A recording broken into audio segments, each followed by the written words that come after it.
Córdoba. Una ciudad universal con 4 declaraciones de Patrimonio de la Humanidad de la UNESCO. Más de 1 millón de visitantes llegan cada año para contemplar las maravillas de la Córdoba califal. Pero bajo estos monumentos extraordinarios, otra Córdoba, más antigua y desconocida, esconde su historia. La Córdoba islámica jamás habría tenido la importancia que tuvo si no hubiera bebido de la ciudad romana. Ahora, un colaborador de National Geographic utilizará las últimas tecnologías para descubrir lo que hay bajo sus edificios y sus calles, buscando revelar sus misterios más ocultos. Cuando visualizamos, estamos no solamente creando un espacio, pero también recreando su uso a través del tiempo. Fabio Amador se une a los mayores expertos en la historia de la ciudad para descubrir y recrear el pasado perdido de Córdoba. Un lugar clave en la historia de la civilización occidental.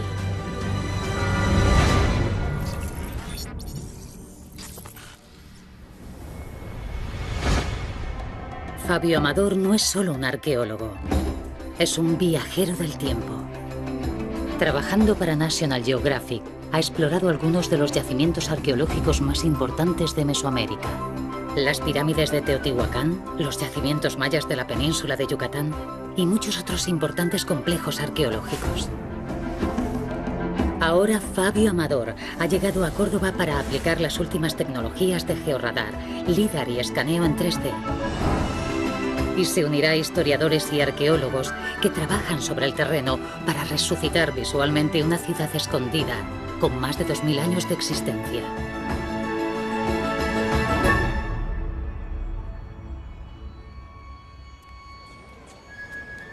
He llegado a Córdoba buscando un pasado escondido y para conseguirlo quiero conocer a uno de los mayores expertos de la historia romana y las posteriores culturas que habitaron la ciudad. Hola, ¿qué tal? ¿Cómo estás? Fabio? Buenos días. Qué gusto verte. Desiderio Vaquerizo es catedrático de arqueología en la Universidad de Córdoba y para mi sorpresa decide mostrarme un antiguo sistema de alcantarillado, pero no uno cualquiera.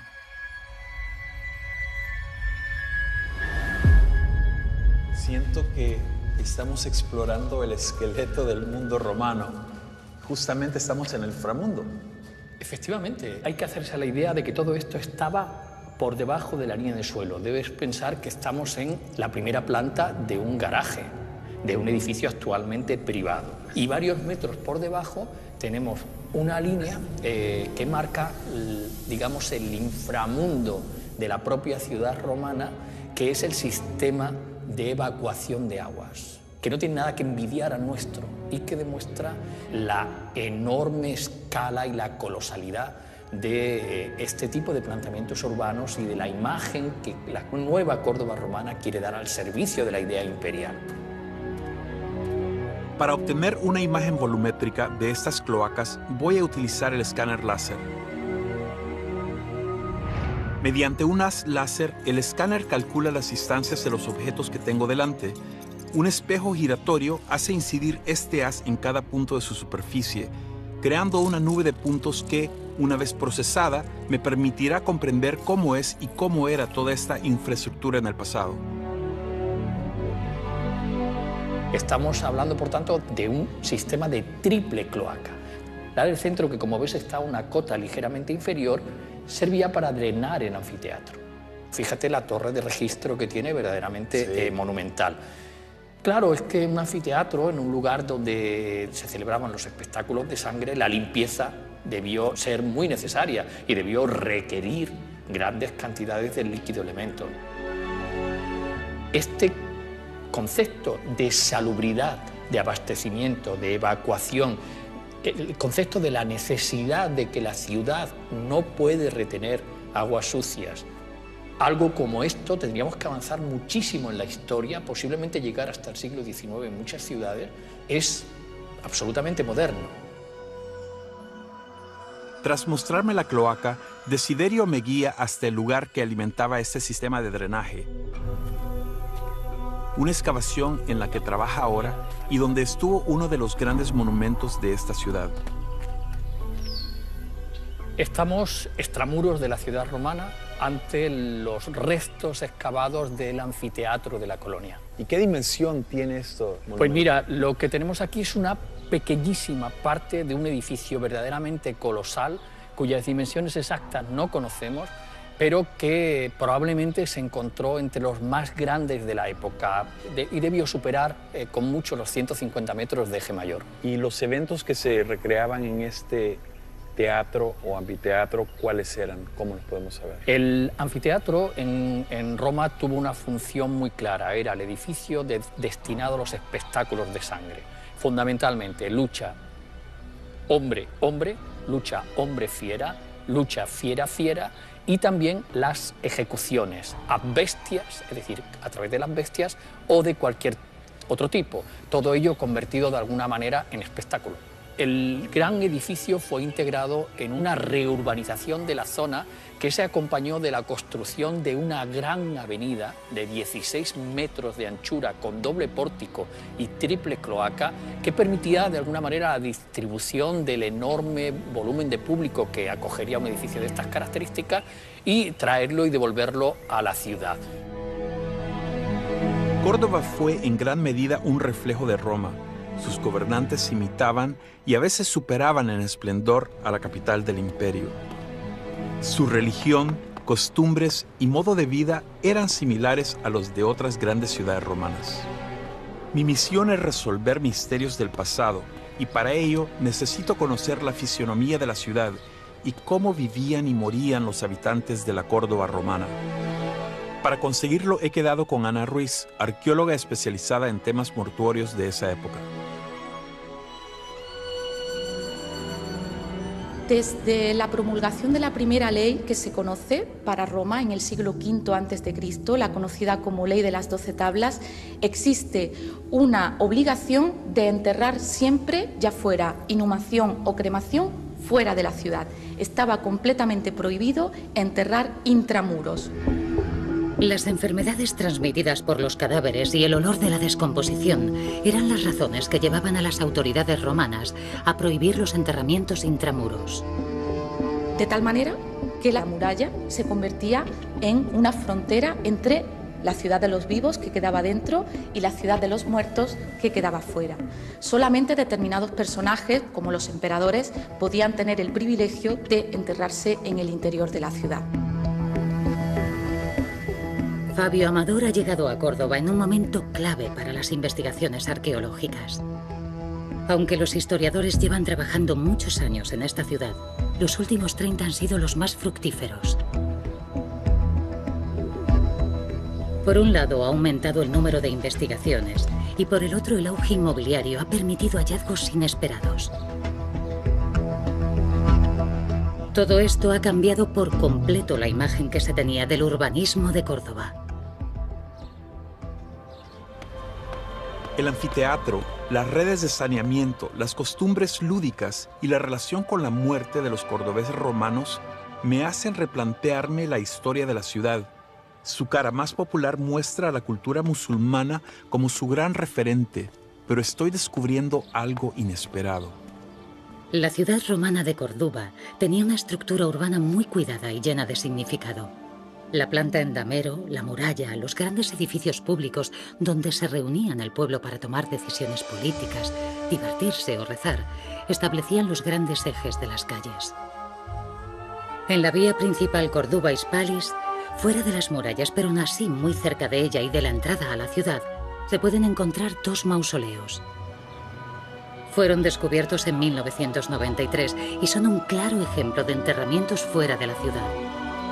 También era costumbre hacer los enterramientos a los lados de las vías de comunicación. Es en estas lindes donde se han encontrado un gran número de epitafios e inscripciones de difuntos. A cada paso me resulta más evidente. Bajo la conocida Córdoba árabe hay muchos siglos de historia por descubrir. Roma estuvo aquí antes y modeló profundamente esta ciudad. Esta debe ser mi línea de investigación si quiero entender el pasado y qué se esconde en el subsuelo cordobés. Pero, ¿por qué Roma eligió este enclave para la capital de la provincia? ¿Quiénes fueron los primeros en llegar?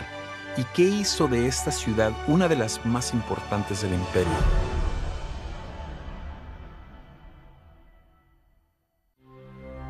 La privilegiada situación geográfica de Córdoba fue la responsable de su creación.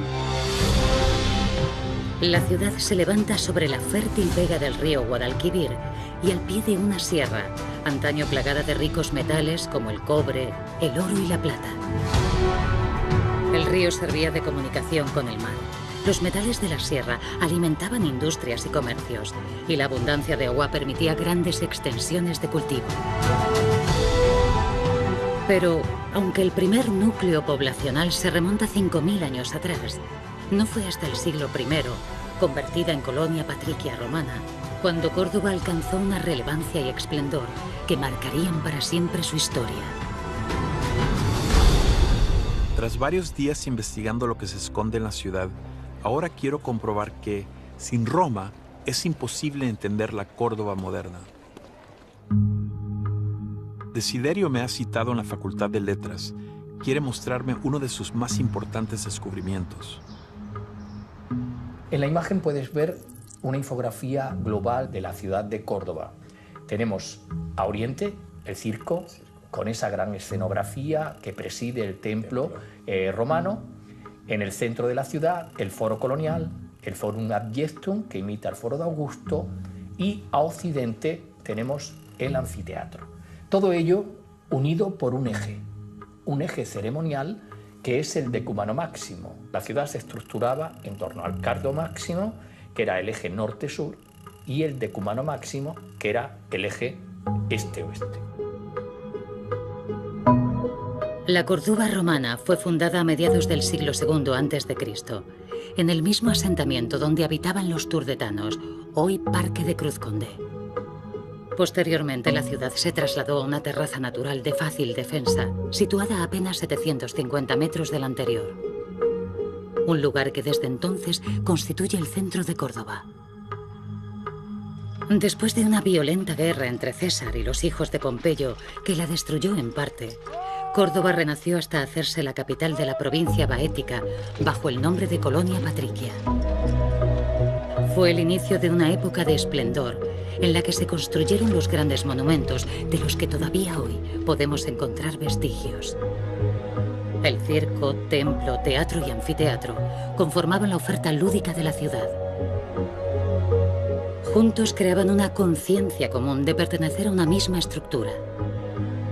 Era el lugar idóneo para mostrar el poder de Roma, pero también para crear señas de identidad comunes. Estos grandes edificios van a guiar mi investigación.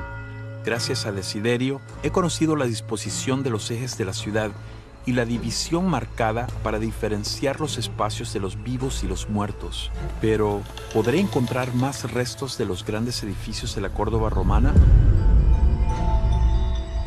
Para ello, voy al encuentro de María Dolores Baena, directora del Museo Arqueológico de Córdoba, un museo que esconde en su subsuelo parte de lo que ando buscando.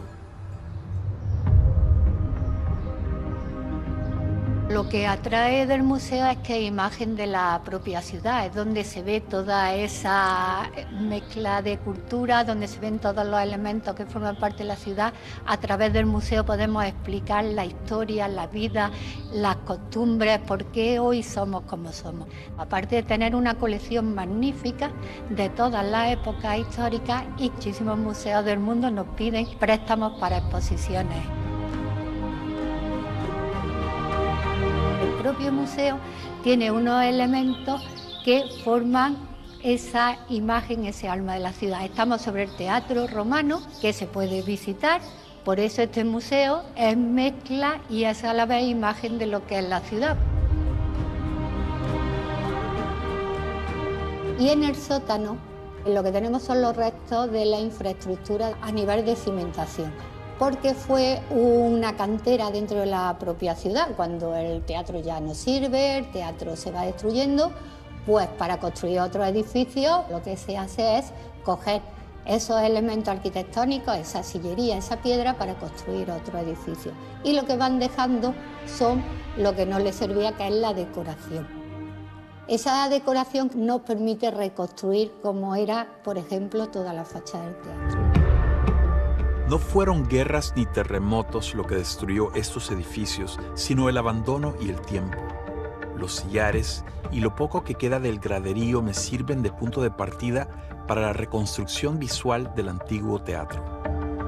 ¿Qué es lo que no se puede ver en esos teatros? ¿Cómo se construye un teatro romano? Y eso sí lo tenemos nosotros aquí, porque se ve la manera de construir, se ve el Opus Caementicium, que es el primer hormigón que se conoce en la historia, y ahí está, fraguando desde hace 2000 años.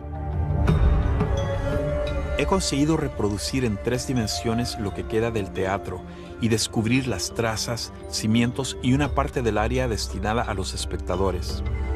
Nuevamente, el escaneo que logramos hacer nos permite por lo menos captar unos elementos de las graderías y pues esto nos empieza a dar las nociones de qué tan grande es. Y además, creo que esta herramienta es, sin lugar a dudas, una herramienta de futuro que puede permitir sin ninguna dificultad reconstruir el edificio completo por uno de los criterios que, digamos, facilitan las cosas en arquitectura romana, y es que es extraordinariamente modular.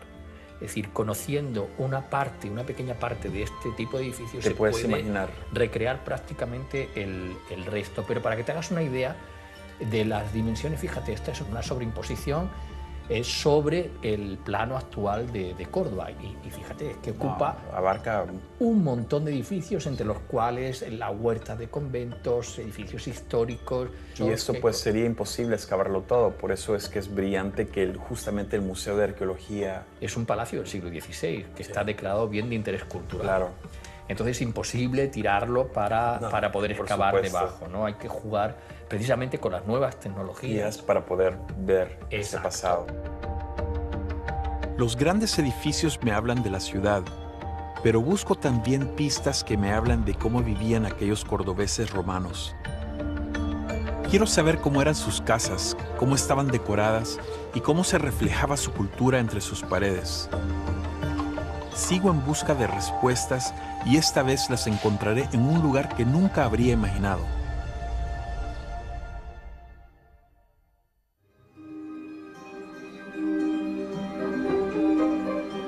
Siguiendo las indicaciones de María Dolores Baena, he llegado al Palacio del Bailío, un palacio en el centro de la ciudad convertido en hotel. Aquí he quedado con Carlos Castejón, antiguo dueño del edificio, para descubrir cómo un palacio del siglo XVI escondía, como tantos otros edificios cordobeses, una sorpresa bajo el suelo.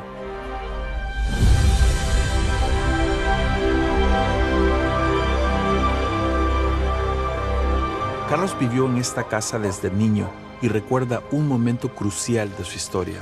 Efectivamente, para solucionar el problema de la suciedad que provocaba el traslado de la leña y del carbón desde la puerta de entrada hasta el fondo de la casa, pues mi abuelo, en una ocasión, cuando mi abuela le protestaba por la suciedad que dejaban los traslados esos, le dijo en un arranque varonil: María Isabel, no te preocupes, voy a hacer un túnel que vaya desde el fondo de la casa hasta la entrada, y por ahí pasarán los operarios y no te van a ensuciar ya más la galería. Entonces, pues empezó la excavación, y cuando iba a mitad de la excavación se encontró con las ruinas romanas. Así fue como salió a la luz una de las domus romanas mejor conservadas en la actualidad. Una casa típica de las clases más adineradas que yacía en el subsuelo de la ciudad. Estas domus disponían de varias habitaciones como dormitorios, comedor, sala de visitas, saneamiento y muchas otras comodidades. Pero no todos los romanos podían disfrutar de este nivel. Las clases más modestas vivían en insulae, edificios de apartamentos muy sencillos, a veces de una sola habitación. La baja calidad de los materiales utilizados en las insulae hacían que sufrieran frecuentes hundimientos e incendios. Por fortuna, las domus se construían con más calidad. Y eso ha permitido que ejemplos como este perduren hasta nuestros días, siendo una valiosa fuente de información para los arqueólogos. Dentro de los edificios modernos, contemporáneos, tenemos restos de casas romanas, lo que nosotros llamamos domus, que son casas, digamos, unifamiliares. Estas domus tenían mosaicos y esos mosaicos son los que se conservan también a la vez que en este museo se conservan en algunas zonas de Córdoba.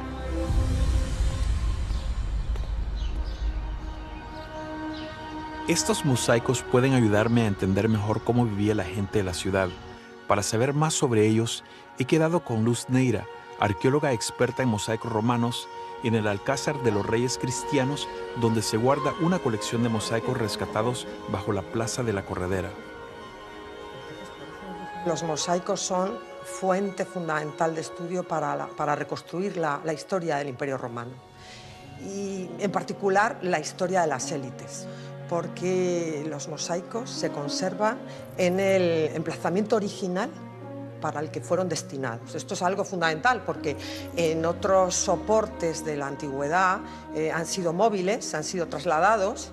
En cambio, la desgracia de la ruina hace que techumbres y paredes hagan de elemento protector de los mosaicos, de tal modo que nos los encontramos, insisto, en su emplazamiento originario. Y ese emplazamiento, lógicamente, cuando hablamos de mosaicos como este, mosaicos en opus tessellatum, está ligado a la esfera doméstica, a las grandes domus de una ciudad como Córdoba, Colonia Patricia, o a las residencias de vila en el campo. Los romanos eran muy supersticiosos, especialmente con aquellos temas relacionados con la muerte. Símbolos mágicos, tablillas con juramentos o maldiciones en los epitafios fúnebres que acompañaban a los muertos eran muy frecuentes, y esa protección se extendía al interior de las casas. Hay numerosos elementos que figuran en los pavimentos como reflejo de esas creencias de los romanos que tenían pavor a lo que podía suponer los malos espíritus, el mal de ojo, y por eso se protegían con este tipo de símbolos. Quien piense que es un motivo decorativo, sin más, cae en un tremendo equívoco, porque en realidad lo que está poniendo la cabeza de Medusa es protección para las salas y sobre todo porque ahuyenta los malos espíritus. Los dibujos de los mosaicos me permiten entender parte de la historia de la Córdoba romana, un legado que, por lo que voy viendo en esta maravillosa ciudad, sigue vivo. Desde la Torre del Alcázar, las caballerizas reales me van a poner en la pista de otro de los elementos que más marcaron la vida de los romanos y que más valoraron todos sus ciudadanos.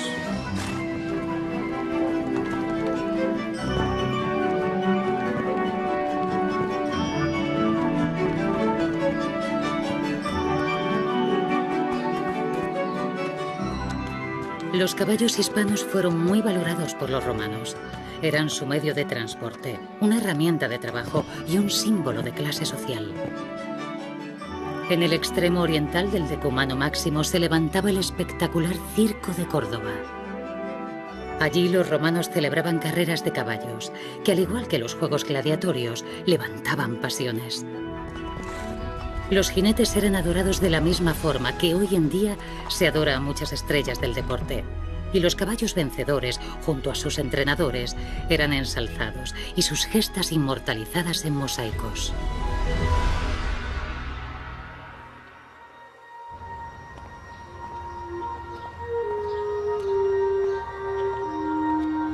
El circo donde corrían los famosos caballos de los mosaicos ha desaparecido. Los pocos restos que quedan descansan bajo el Palacio de Oribe. Pero, presidiéndolo, había un templo y de este sí quedan unas pocas trazas y una mínima reconstrucción. La oportunidad perfecta para crear una recreación digital utilizando el escáner láser. ¿Qué ocurrió con edificios tan magníficos como el que tengo delante? ¿Por qué desaparecieron?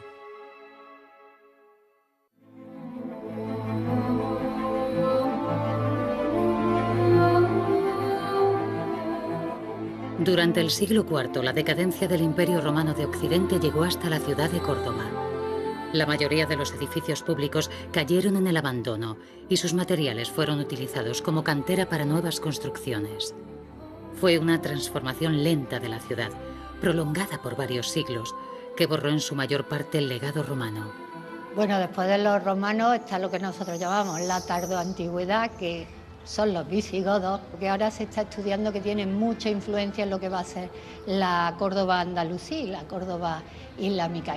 La arqueología nos muestra que durante los siglos VI y VII el urbanismo de la ciudad sufrió importantes cambios, desde las infraestructuras viarias e hidráulicas hasta las viviendas o espacios públicos. Especialmente importante fue la contribución de la comunidad cristiana, materializada en iglesias y basílicas, todavía hoy muy poco conocidas. La Córdoba islámica tomó el relevo y, apoyándose en los cimientos romanos, llevó a la ciudad de nuevo a una posición destacada entre las metrópolis más importantes del mundo. La mezquita catedral es el principal emblema de Córdoba, el esplendor del califato de los omeyas, iniciado con la llegada de Abderramán I, eclipsa el pasado de la ciudad. Pero la información que tengo apunta a que también aquí dentro, si se sabe mirar, se esconden vestigios de Roma y el período visigodo. La mezquita comenzó a construirse en el año 786, despertando de inmediato la admiración de todos aquellos que la visitaban. Con el relevo de los gobernantes, llegaron sucesivas ampliaciones que le fueron dando mayor relevancia, mayor tamaño, más belleza y espectacularidad. Finalmente, con la reconquista cristiana, se construyó en su interior la catedral que hoy despunta en el perfil del edificio.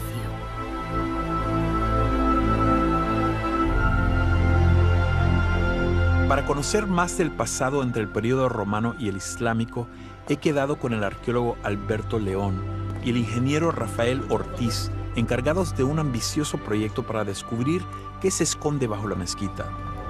Sus estudios plantean la existencia de una basílica y un conjunto monumental cristiano de grandes dimensiones. Las teorías que presentan pueden ser la base de un hallazgo realmente importante y reafirmar la idea de que la ciudad es un continuo flujo de culturas. Aquí estamos viendo esto. ¿Es basílica o no? ¿Qué piensas?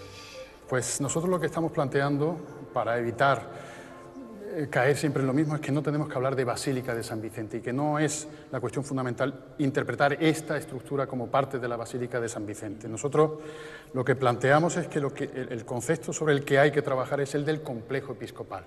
Es decir, un barrio extenso dentro de la ciudad, mucho más grande, que ocuparía parte del oratorio de la mezquita, con orientaciones diferentes, en fases diferentes.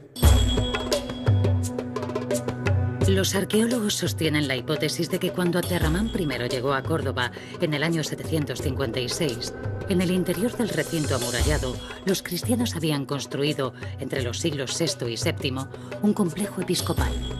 Una zona muy extensa, con más de 2 hectáreas, donde se encontrarían varios edificios cristianos, además de una basílica consagrada a San Vicente. Sobre esta basílica se piensa que Abderramán I mandó construir la mezquita. Los romanos habían desaparecido siglos atrás y los visigodos reutilizaron el material de sus templos, casas, edificios y monumentos. Los musulmanes hicieron lo mismo. En esta zona hay mucho dinamismo arquitectónico, es decir, se concentra mucho la construcción monumental en esta zona de la ciudad. Y muestra de ello es una de las cosas que ha estudiado Rafa, ¿no?, que es la reutilización de los materiales arquitectónicos que decoraban ese edificio en la construcción de la mezquita. Eso lo has encontrado en este contexto también.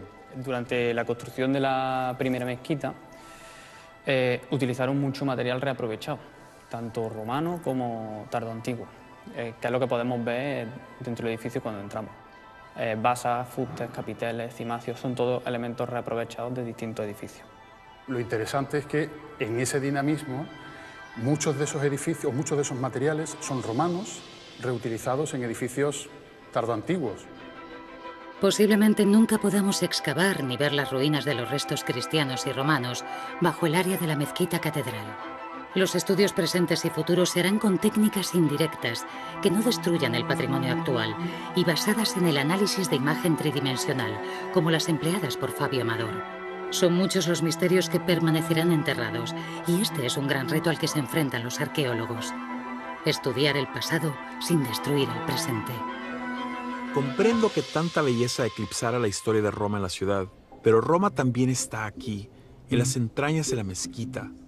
Roma es parte de todo cuanto voy encontrando en Córdoba, sus casas, sus monumentos, su urbanismo. La Córdoba romana llegó a albergar cerca de 50.000 habitantes en una de las zonas más calurosas del sur de la península. Sin embargo, disfrutaban de jardines, baños públicos y huertos. El abastecimiento de agua no fue un problema para Córdoba. Mi siguiente paso me permitirá descubrir la precisa y asombrosa ingeniería hidráulica romana.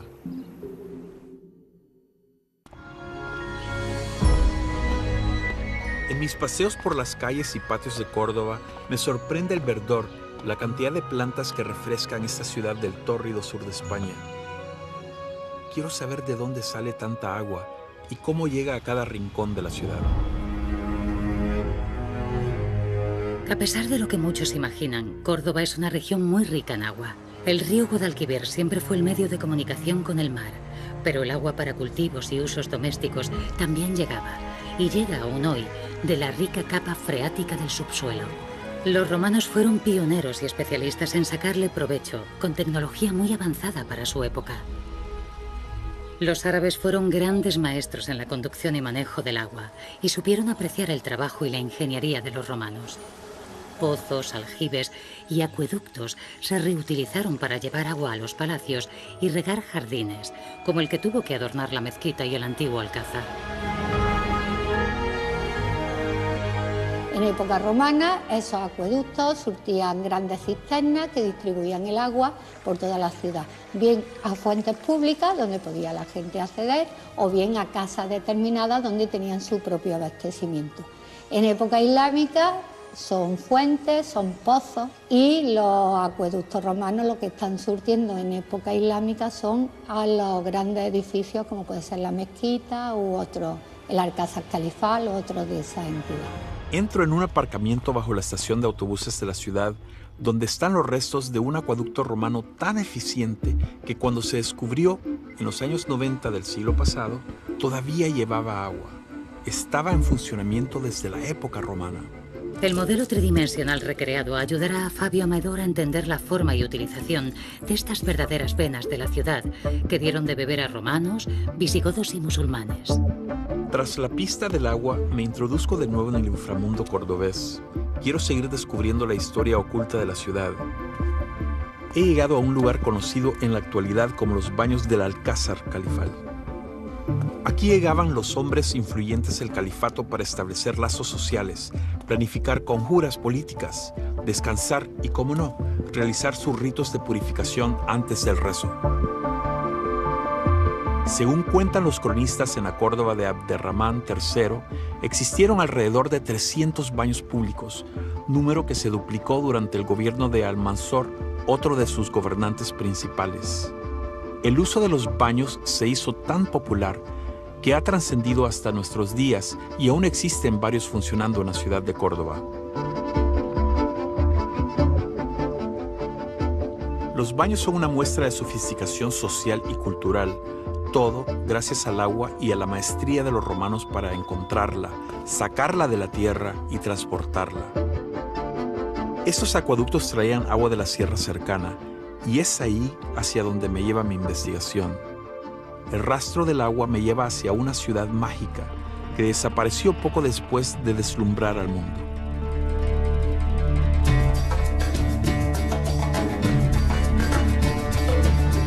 Medina Azahara fue la culminación de la Córdoba califal. Competía en importancia y belleza con Damasco, Estambul y El Cairo. Fundada entre los años 936 y 940 en las faldas de la Sierra Cordobesa, a 8 kilómetros de la ciudad, fue sede de la administración del Estado y residencia oficial de Abderramán III, quien la mandó construir. Una de las más hermosas ciudades construida en época musulmana en la península, bebía de las aguas de un antiguo acueducto romano y de los pozos perforados. Roma sustentaba así el avance de esta nueva era de esplendor. Y los musulmanes, acostumbrados a vivir en climas áridos, mejoraron canalizaciones, pozos y acequias hasta hacerse verdaderos expertos en el manejo del agua.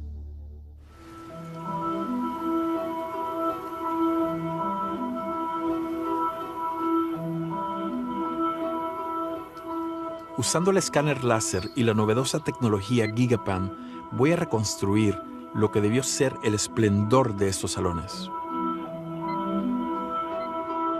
GigaPan es un proceso robotizado que permite obtener fotos de altísima calidad, hasta en el mínimo detalle. Una vez fijados los límites de la zona a fotografiar, el sistema GigaPan divide en filas y columnas los objetos en el área seleccionada y calcula el número de imágenes necesarias. Luego el brazo robotizado hace el resto y un programa informático une los cientos de fotografías tomadas en una sola de altísima calidad. Las ruinas que me rodean son apenas un esbozo de la ciudad perdida que se esconde bajo mis pies. Quiero conocer cómo fue esta ciudad y qué esfuerzos se hacen actualmente para recuperar ese esplendor del que me hablan los textos históricos. Las crónicas nos cuentan que hasta 10.000 personas trabajaron para levantar Medina Zahara desde el comienzo de su construcción en el 936. Abderramán utilizó los mejores materiales de la época: mármoles, piedras preciosas, oro, trabajados por los mejores artesanos que hicieron de la ciudad el símbolo de poder que Abderramán pretendía. Recorro parte de la ciudad mientras tomo notas y analizo cada rincón. A mi encuentro sale Alberto Montejo, director del complejo de Medina Zahara. Alberto quiere mostrarme el Salón de Abderramán III, o Salón Rico, la mayor expresión de la arquitectura y el arte del siglo X.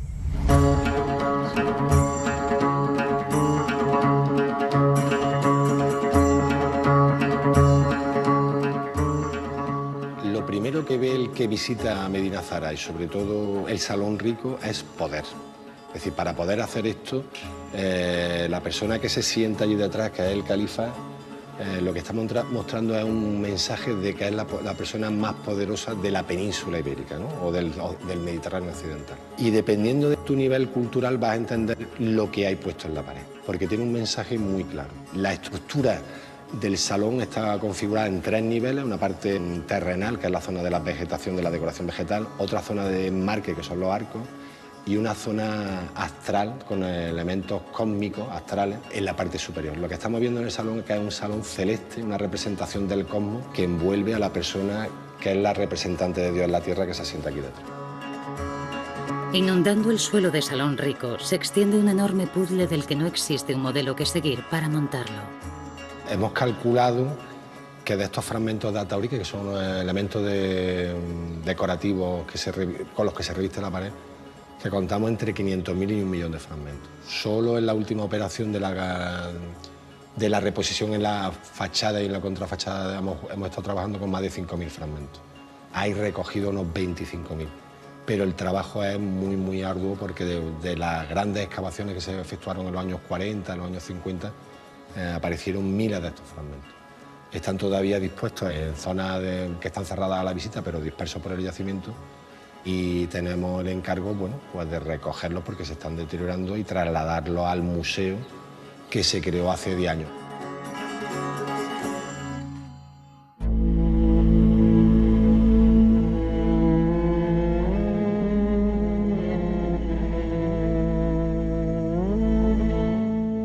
Abderramán III se rodeó de los mejores médicos, matemáticos y astrónomos, todos al servicio de la corte.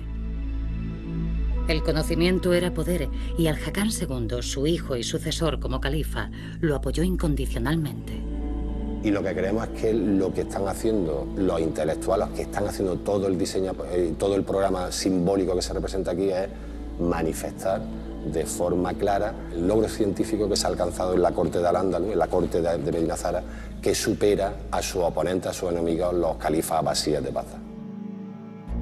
El tamaño del yacimiento es enorme, aproximadamente de 115 hectáreas, de las cuales hasta el momento solo se han podido excavar un 10%. Cada temporada de excavaciones aparecen nuevas sorpresas y nuevos fragmentos que incluir en este enorme puzzle. Pero es que debajo de esta Medina Zahara que vemos, de este salón rico que hay más edificaciones de las fases anteriores de Medina Zahara, que es comprender desde los orígenes cómo ha ido evolucionando Medina Zahara urbanística y artísticamente. En el año 1010, algo menos de 100 años desde que naciera Medina Azahara, una guerra civil contra los bereberes destruyó la ciudad con tal vehemencia que llegó a perderse su nombre y su localización. En apenas unos años, la ciudad se convirtió en un sueño del pasado. Cuando se abandona la ciudad, no se abandona completamente, ¿no? A principios del siglo XI.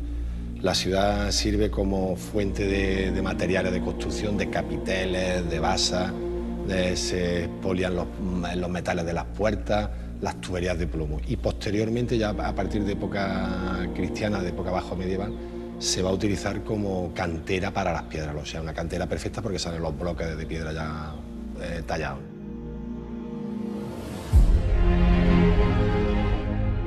Medina Azahara sigue viva y nos sorprende constantemente. Un equipo de investigadores de la Universidad Autónoma de Madrid, el Instituto Arqueológico Alemán y el propio Alberto acaba de realizar un descubrimiento muy esperado: la entrada oriental a la Plaza de Armas de la ciudad. La puerta de acceso, de 4 metros de ancho, se perdió cuando la ciudad fue pasto de las llamas en el año 1010. Ahora, los arqueólogos han hallado los restos de ese derrumbe: bisagras, clavos, adornos y tejas. Apenas una semana después de las primeras excavaciones, el acceso a este espacio comenzó a surgir de la tierra. De unas dimensiones similares a la Plaza Mayor de Madrid, el lugar donde el califa recibía embajadas está volviendo de un pasado de esplendor, violencia y olvido.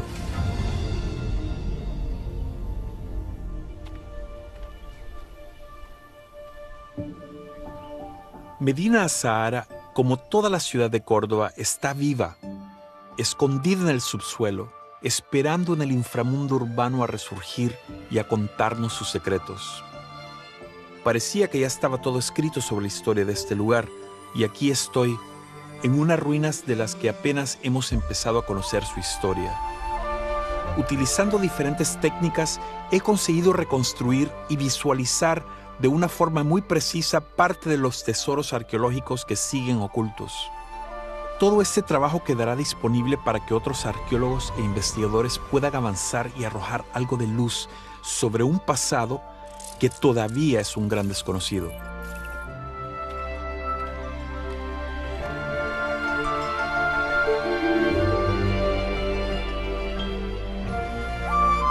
Tras utilizar tecnología del siglo XXI, vuelvo a la del siglo XIX, la que usaron con frecuencia los arqueólogos y los viajeros de otros tiempos para retratar ciudades como esta, una cámara lúcida. Puede que el evidente esplendor de la ciudad impida entender que hay mucha Córdoba aún por explorar, pero si algo me llevo como seguro es que, detrás de todo descubrimiento, con una huella indeleble, estará siempre Roma.